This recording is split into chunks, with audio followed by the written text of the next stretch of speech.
الحبيب أرواحنا محمدا عبد الله ورسوله الذي أرسله بالحق بشيرا ونذيرا وداعيا إلى الله بإذنه وسراجا وقمرا منيرا فقد قال الله تعالى في كلامه المجيد وفي فرقانه الحميد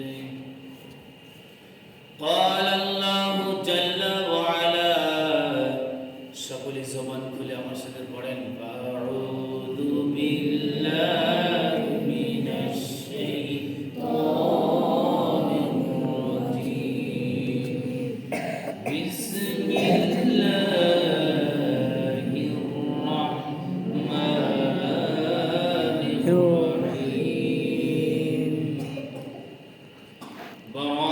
বারাআতুম মিনাল্লাহি ওয়া রাসূলিহি ইলাল্লাযীনা আহাদতুম মিনাল মুশরিকিন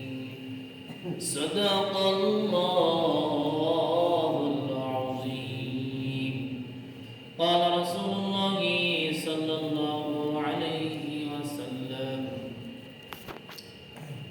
ليلة نصف من شعبان وقال رسول الله صلى الله عليه وسلم فيغفر لي جميع خلقه قال رسول الله صلى الله عليه وسلم إن الله تعالى لا يطالع في ليلة النصف من شعبان أو كما قال عليه الصلاة والسلام إن الله وملائكته يصلون على النبي يا أيها الذين آمنوا صلوا عليه وسلموا تسليما ترد إبراهيم اللهم صل على محمد وعلى آل محمد زوال كل شكري كما صليت على إبراهيم وعلى آل إبراهيم إنك حميد مجيد اللهم بارك على محمد وعلى آل محمد كما باركت على إبراهيم وعلى آل إبراهيم إنك حميد مجيد كيف কথা ভেবে কাঁদে শুধু দুনয়ন অনন্ত দরদি পেতে কাঁদে গণনুক্ষণ কাঁদে গণনুক্ষণ জিহাদে ময়দানে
শুক্রবারের জুমার নামাজ আদায়ের লক্ষ্যে সপ্তাহের শ্রেষ্ঠতম দিনে সর্বশ্রেষ্ঠ পয়গম্বরের উম্মত হয়ে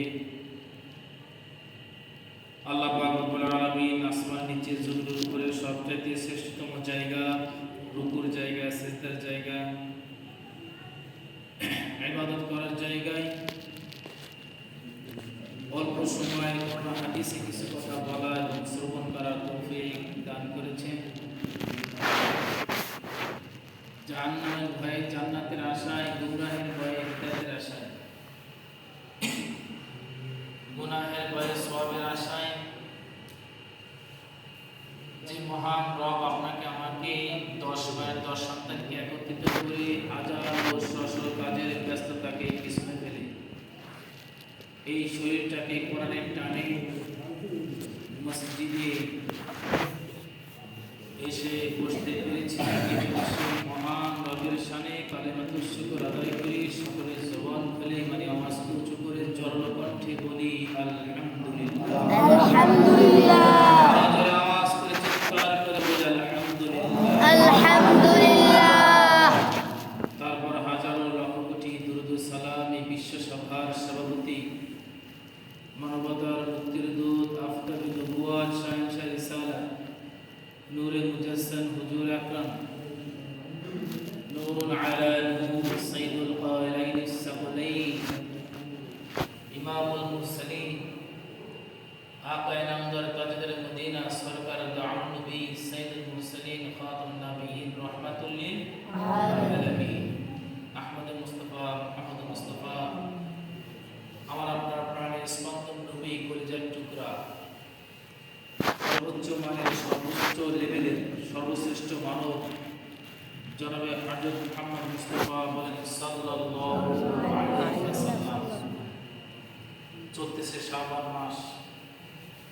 শাবান মাসে যে কিছু কিছু আমল আছে বান্দার জন্য, আল্লাহ পাককে সন্তুষ্ট করার জন্য বান্দার এই প্রকাশ করার কথা বলেন ঠিক কিনা? আমি 10 পারার একটা সূরা পড়ে দিয়েছি আপনাদের সামনে, তেলাওয়াত করেছি সূরা তাওবা। কয়েকটা হাদিস আপনাদের সামনে পেশ করেছি। উক্ত হাদিসকে সামনে রেখে কিছু কথা বলার ইরাদা পোষণ করছি।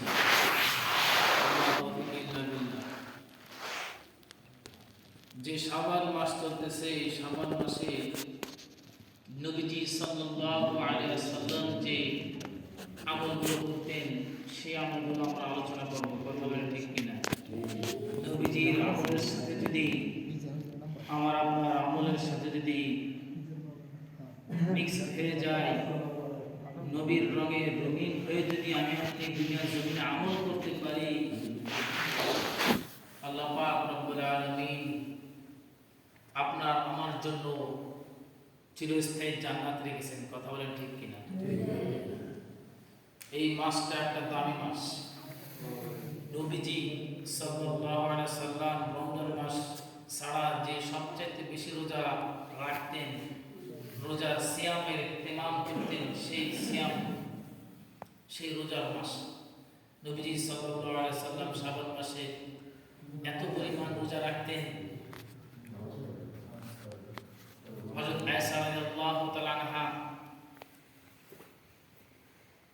বলতেছেন যে নবীজি এমন ভাবে রোজা রাখতেন, মনে হয় যে রোজা উনি ছাড়তেন না, ছাড়বেনই না, এমন ভাবে এত গুরুত্ব দিয়ে রোজা রাখতেন। রমজান মাসের পূর্বের মাসটা নাম কি? শাবান মাস। বলেন কি মাস? এই জন্য নবীর আমলের সাথে যদি আমার আপনার আমল মিল হয়ে যায়, তাহলেই তো জান্নাতের ঘোষণা, ঠিক কিনা? এই মাসে একটা দোয়া আছে, সুন্দর দোয়া, আল্লাহুম্মা বারিক লানা ফি শাবান ওয়া বাল্লিগনা রমাদান। রজব মাস চলে গেছে, রজব মাসে ছিল একটু পার্থক্য, আল্লাহুম্মা বারিক লানা ফি রজব ওয়া শাবান ওয়া বাল্লিগনা রমাদান। এখন শাবান মাসে আইসে, এই শাবান মাসে আমার আপনার দোয়াটা হবে রজবটা ছাড় দিয়ে বলতে হবে আল্লাহুম্মা বারিক ফি শাবান ওয়া বাল্লিগনা রমাদান। আল্লাহ পাক রব্বুল আলামিন প্রথম আসমানে আসেন কখন? রজব মাসের 14ই রজব, 14ই শাবান। এই 14ই শাবান মাগরিবের নামাজের পরে আল্লাহ পাক রব্বুল আলামিন প্রথম আসমানে এসে সমস্ত মানুষকে ডাকতে থাকেন এবং সমস্ত মানুষকে আল্লাহ তাআলা ক্ষমা করে দেন। বলেন না সুবহানাল্লাহ। সরকার আলম বলেন ফায়াগফিরলি জামিই খালকিহি, নবীজি স্পষ্ট হাদিসের মধ্যে বলেন আল্লাহ পাক রব্বুল আলামিন 14ই শাবান মাগরিবের নামাজের পর, মাগরিবের পর থেকে আল্লাহ তাআলা প্রথম আসমানে এসে সমস্ত মানুষকে আল্লাহ তাআলা ক্ষমা করে দেন। সুবহানাল্লাহ। ফায়াগফিরলি জামিই খালকিহি, আল্লাহর সৃষ্টির যত মাখলুক আছে সমস্ত মাখলুক আল্লাহ ক্ষমা করে দেন, দুই শ্রেণী মানুষকে ছাড়া। বলেন কয় শ্রেণী মানুষ? খুব খেয়াল করুন। এক নাম্বার হলো ইল্লা লিমুশরিকিন আও মুশাহিদিন, এক নাম্বার হলো মুশরিক ব্যক্তি যে আল্লাহ পাকের সাথে শিরক করছে, যে আল্লাহর সাথে কি করছে? শিরক করছে। দুই নম্বর হলো আও মুশাহিদিন, দুই নম্বর হলো যেই ব্যক্তির অন্তরে, যেই বান্দার অন্তরে হিংসা পোষণ করে, হিংসা ধারণ করে, তাকে আল্লাহ তাআলা ক্ষমা করবেন না। বলেন না নাউজুবিল্লাহ। আল্লাহ এই হাতে আমাদের সবাইকে হেফাজত থাকার তৌফিক দান করেন। আমিন আমিন। শিরক হলো এমন একটা মারাত্মক গুনাহ, যেই গুনাহটা একটা পাতিলের ভিতর দুধ রাখলে যেরকম পাতিলের কোণা যদি আপনি ছিদ্র করেন, যতটুকু ওই দুধ ছিদ্র পাবে, দুধ নাগাল পাবে, অতটুকু দুধ বের হবে। এই কোণায় ওই কোণায়, কিন্তু একদম পাতিলের মাঝখানে যদি ছিদ্র করেন তাহলে দুধ থাকবে? বলেন থাকবে? একটু থাকবে না। যত ইবাদত বন্দেগী করেন, এই মুশরিক যারা শিরক করছে এদের আল্লাহ তাআলা মাফ করতে পারবেন না, মাফ করবেনই না। দুই নাম্বার হলো যাদের অন্তরে হিংসা আছে। কি আছে বলেন? হিংসা পোষণ করে। আমি প্রায় সময় বলি হিংসা পোষণ এত মারাত্মক, মানুষ যত ইবাদত করে, যেমন উদাহরণস্বরূপ বুঝেন, কয়লার আগুন, জ্বলন্ত আগুন, সাথে টিস্যু রাখলেন, টিস্যু করবেন বাবা তোমার এক ধাপ তোমার হলো এখানে থাকার, আর কয়লার যে আরেকটা সাবজেক্ট এটা সে এভাবে থাকবে, দুইজনকে দুই বুঝ দিলেন। আচ্ছা বলেন তো এই বুঝ কি আগুন মানবে? টিস্যু ঠিক থাকবে?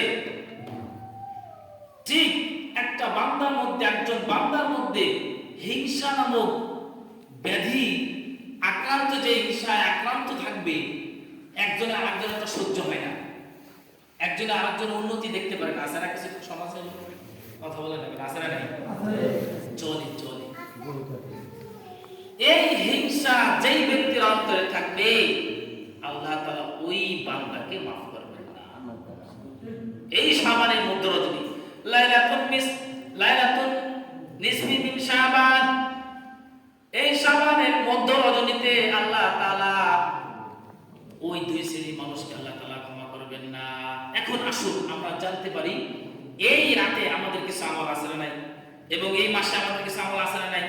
কিন্তু এমন ভাবে যেন না করা, বিশাল বড় ট্যাক্সে এই খেসুরে আয়োজন করা, আতশবাজি ফোটানো, হালুয়া রুটি খাওয়ানো, এরকম নির্দিষ্ট যেন না করি।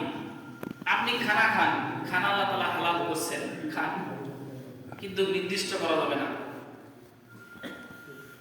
তারপরে মসজিদকে সুসজ্জিত করা, বিশাল বড় আয়োজন করা, এগুলো কিছু করা যাবে না। এটাগুলো অতিরিক্ত। এই শাবানে মধ্য রজনী যে আল্লাহ তাআলা ক্ষমা ঘোষণা করেন, সবাই খেয়াল করেন, এই মধ্য রজনীতে আল্লাহ তাআলা কি করেন? প্রত্যেক বান্দাকে, প্রত্যেক মাখলুকাতকে আল্লাহ তাআলা ক্ষমা ঘোষণা করেন। কি ঘোষণা করেন? ক্ষমা ঘোষণা করেন। আওয়াজ করে বলেন, কি ঘোষণা করেন? ক্ষমা ঘোষণা করেন। এখন এই ক্ষমা ঘোষণা করতে কোন আমল করলে সেটা আপনাকে আমাকে জানতে হবে না? কথা বলেন, জানতে হবে না? কোন আমলগুলো করলে, কোন আমলগুলো বর্জন করলে আল্লাহ তাআলা ক্ষমা ঘোষণা করেন, সেটা তো আপনাকে আমাকে জানতে হবে।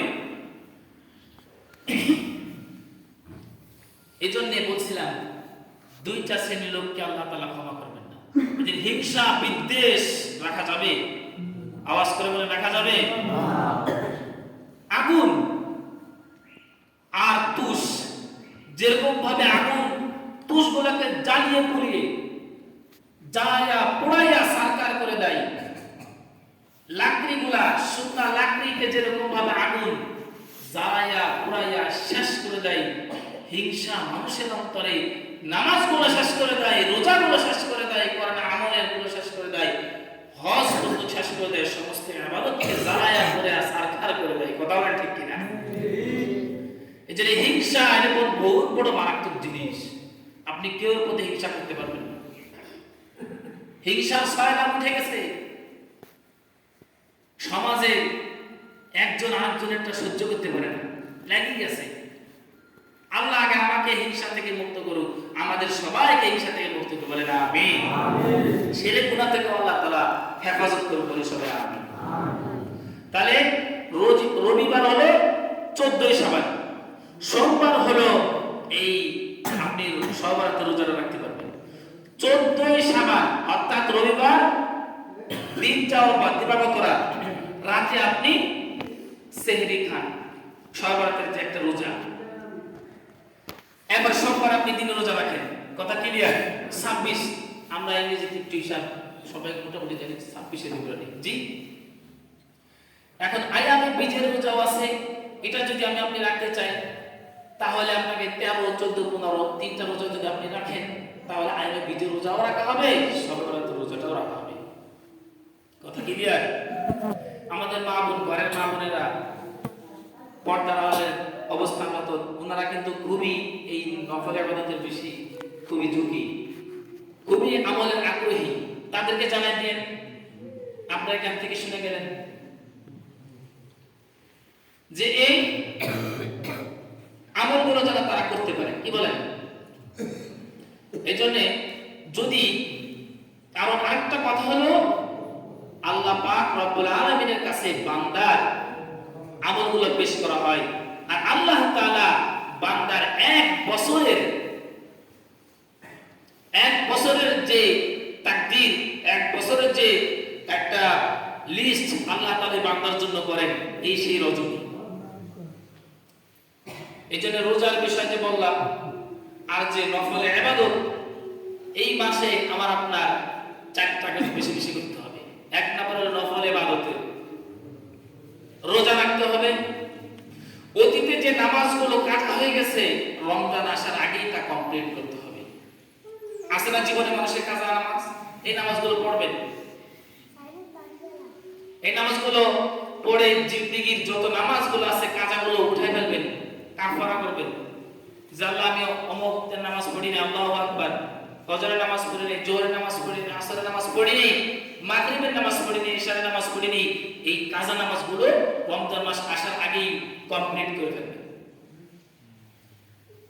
বেশি বেশি পারলে রোজা রাখবেন। তারপরে এই যে শিরক গুনাহ, এই গুনাহ থেকে বেঁচে থাকতে হবে। তারপর যে হিংসা বিদ্বেষ, এটা থেকে অবশ্যই বেঁচে থাকতে হবে। আর হিংসা বিদ্বেষ বেঁচে থাকার জন্য, এই রোগ থেকে বাঁচার জন্য আমার আপনার আমল আছে না নাই? আমল জানতে হবে না? বলেন, জানতে হবে না? ঘুমাইতেছেন নাকি? কথা বলেন, জানতে হবে কি হবে না? এই জন্য পয়গম্বর বলেন আফসুস সালাম বাইনাকুম আল বাদিউ বিস সালাম মিনাল কিবির। নবীজি বলেন তোমাদের মধ্যে বেশি বেশি সালাম দাও, আফসুস সালাম বাইনাকুম, তাহলে আল্লাহ তাআলা তোমার অন্তরগুলোকে সুন্দর করে দিবে। সুবহানাল্লাহ। আরে যারা নামাজ পড়ে বলেন না সুবহানাল্লাহ। পাশের মানুষ যদি ঘুমায় তাহলে একটু বলবেন না, বাড়ির মুরগি অনেক ঘুমায় না, আমি জিমাইতেছি কিছু কিছু লোক আছে। খেয়াল করেন, তাহলে কি দিতে হবে? হিংসা বিদ্বেষ পোষণকারী ব্যক্তিকে আল্লাহ মাফ করবেন না। এই রোগ থেকে বাঁচার জন্য কি করতে হবে? কথা বলেন, বেশি বেশি সালাম দিতে হবে। কি দিতে হবে? সালাম দিতে হবে। একজন আরেকজনের সাথে দেখা হলে সালাম, ছেলের সাথে দেখা হয়েছে সালাম, মায়ের সাথে দেখা হয়েছে সালাম, স্ত্রী ও মা কেমন সালাম দেয়, ও কিনা কি কয়, স্ত্রীর সালাম দেয়, আহা হ্যালো, এটা বলে কেমন কথা? না ভাই, আরো বেশি বেশি সালাম দিতে হবে, আত্মীয় স্বজনকে আরো বেশি সালাম দিতে হবে, সবাইকে সালাম দিতে হবে, ছোট বড় সকলেই সালাম। সাহাবীদের মধ্যে এমন আমল ছিল, তারা সালাম দেওয়ার জন্য এমন এমন সাহাবীর ঘটনা পাওয়া যায়, তারা বাজারে চলে যাইতো, সুবহানাল্লাহ বলেন, সালাম দেওয়ার জন্য কোথায় যাইতো? বাজারে লোক বেশি পাওয়া যায়। সাহাবীদের মধ্যে এমন ঘটনা পাওয়া যায়, একজন সাহাবী আরেকজন সাহাবীকে অনেক দূর থেকে দেখে দেখে তার অন্তরে আগ্রহ পয়দা করতো, এই সাহাবীর আগে আমি আগে সালাম দেব। আবু বকর রাদিয়াল্লাহু তাআলা আনহু, ওমর রাদিয়াল্লাহু তাআলা আনহু দেখার সাথে সাথে সাহাবীদের মধ্যে একাধিক